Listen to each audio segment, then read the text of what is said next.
Welcome to BackToKidAgain.com. At our channel, you will be taken back to your magical childhood, where you will reunite with legendary characters like Thach-san, Tom-Kam, and many more. Before watching the video, we invite you to support our channel's sponsor, Mr. Calvin Ha-Fan, a life insurance specialist. Are you looking for a solid financial protection plan for your family and future? Let Calvin Ha-Fan, a highly experienced life insurance expert, help you find the best protection plan. Dedicated and professional consultation for all ages assistance with setting up life insurance policies across all 50 states in the U.S. Officially licensed, California. Life insurance license number 0K94959, Texas. Life insurance license number 3062871. Call now, 733-253-4509, for a free consultation and get the best insurance plan for you and your family. Protect today. Peace of mind for tomorrow. The Ninth Fairy, a tale of the H people. Once upon a time, an old woman had a grown son, but she was so poor that she had no money to find him a wife. Every night, when she saw her son sleeping alone beside the fire, she would go sit at the head of the stilt house stairs, look up at the sky, and weep. One night, after crying until she could cry no more, she leaned her head against the wall and fell into a deep sleep without realizing it. A flash of lightning flared. The old woman opened her eyes and saw an old man with snow-white beard and hair, dressed all in green, wearing green shoes, leaning on a green staff, standing atop the jackfruit tree. Terrified, she was about to run inside when the old man raised his hand and spoke gently. "I am a fairy. I know you suffer because of poverty and have no money to get a wife for your son, so I have come to help. Tomorrow, tell your son to follow the direction I point. He must keep walking until he reaches the mountain with a great white rock, as big as a house. There he will see 9 fairy maidens come down to bathe. Whichever one your son loves, let him take her wings and bring them home. That is enough." Having spoken, the fairy elder vanished.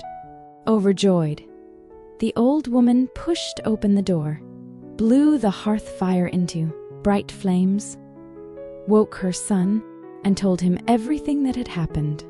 At the crack of dawn the next day, the young man wrapped some rice, took his bamboo water tube, crossed forests, and climbed mountains, one after another, until exactly noon, when he reached the place the fairy had described.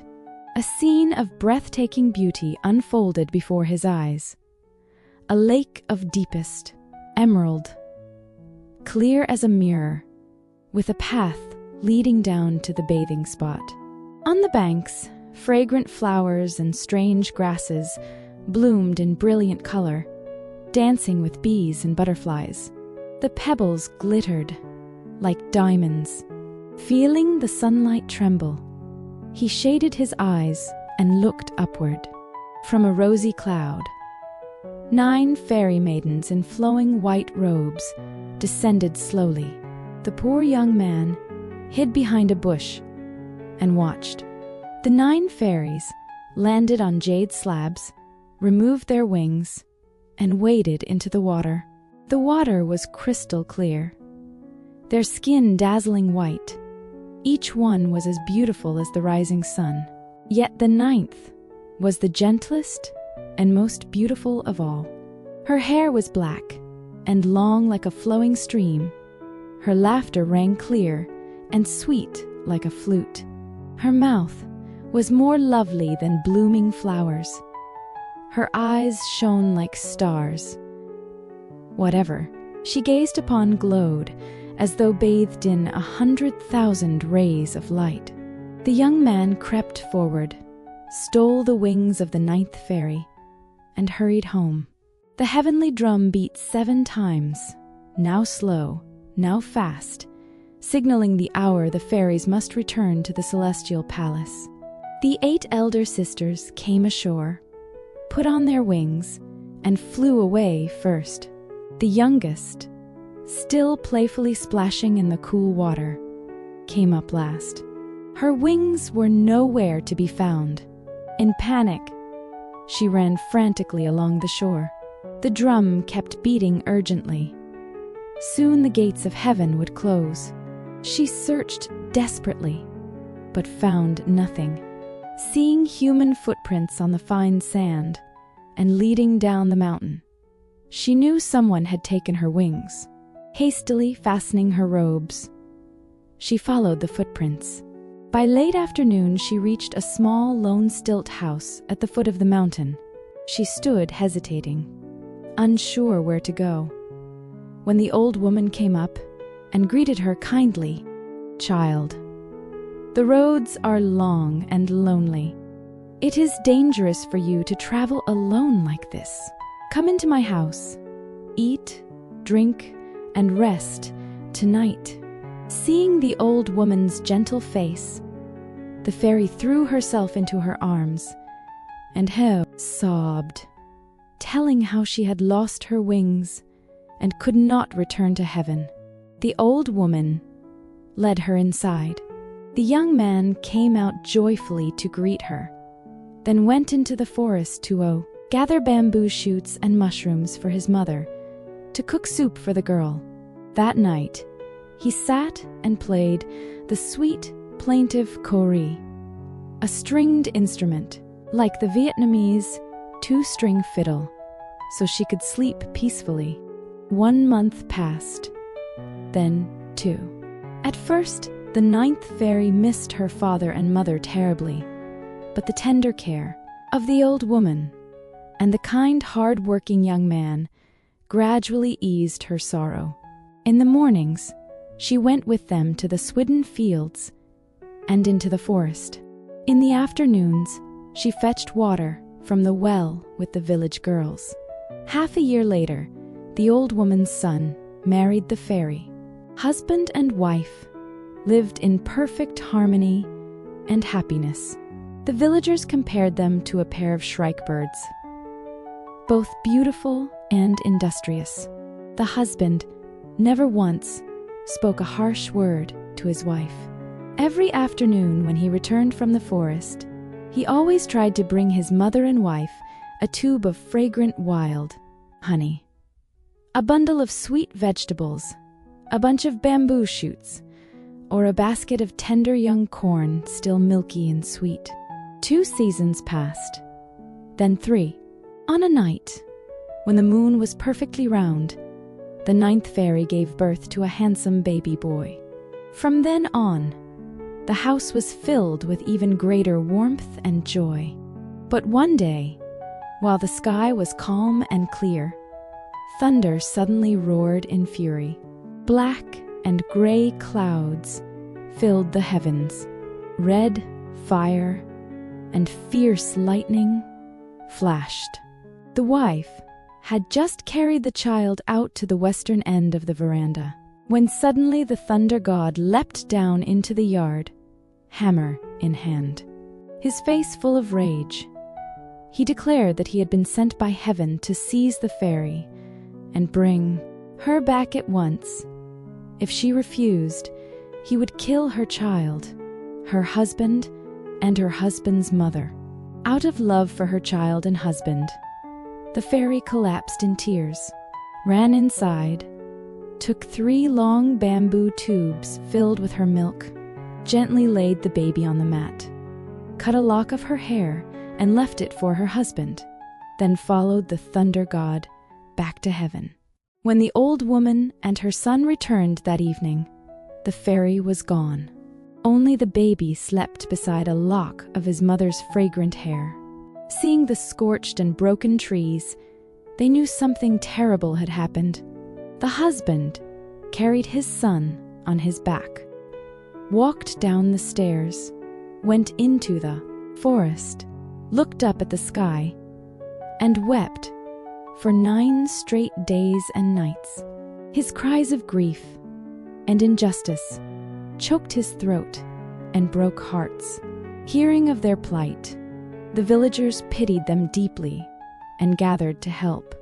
With contributions from everyone, they asked the famous blacksmith, who could forge iron birds that fly, to make the unfortunate father and son an iron peacock.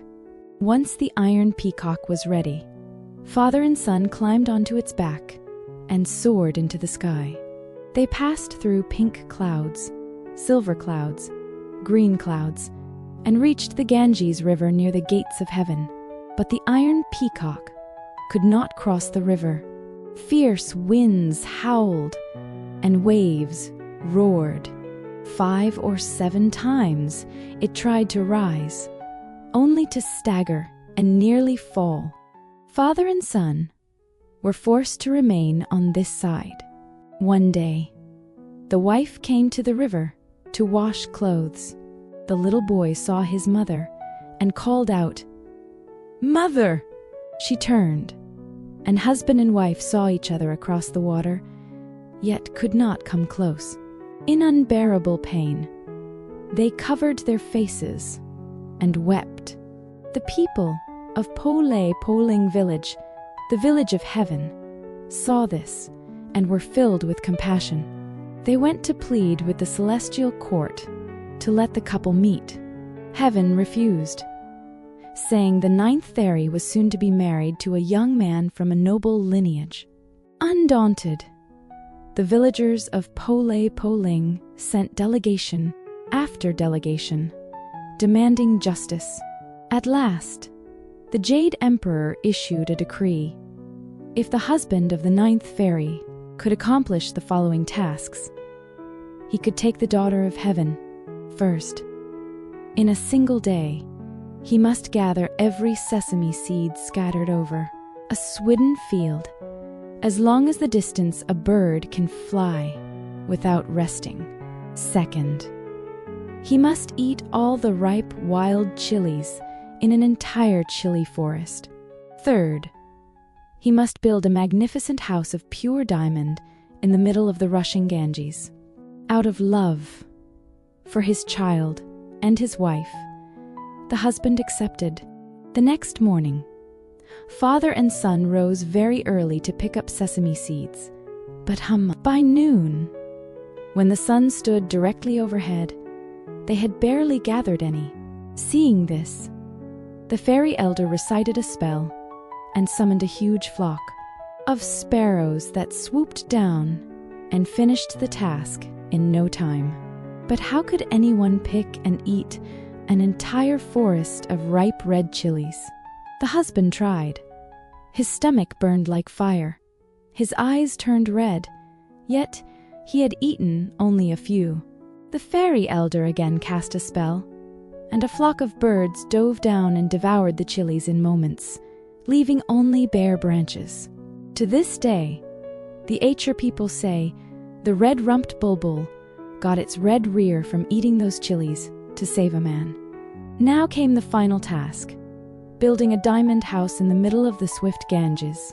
The young man and the people of Poling floated huge logs downstream, but no matter how heavy or large, the current swept them away like leaves. A day passed, a month, a whole season. Nothing worked. At a loss, the young man sat by the riverbank with his son and wept bitterly. The river god commanded every creature, eels, climbing perch, carp, loaches, freshwater eels, crabs, turtles, snakeheads, catfish, to come and help. A huge eel surfaced, flicked its tail, and said, "Don't worry, brother. Tomorrow, you will have a beautiful house, and you will see your wife again. Be happy. Stop crying." And indeed, The next morning, as the sun awoke, a dazzling diamond palace suddenly rose in the middle of the river, shining brilliantly amid the crashing waves. The fish had built it.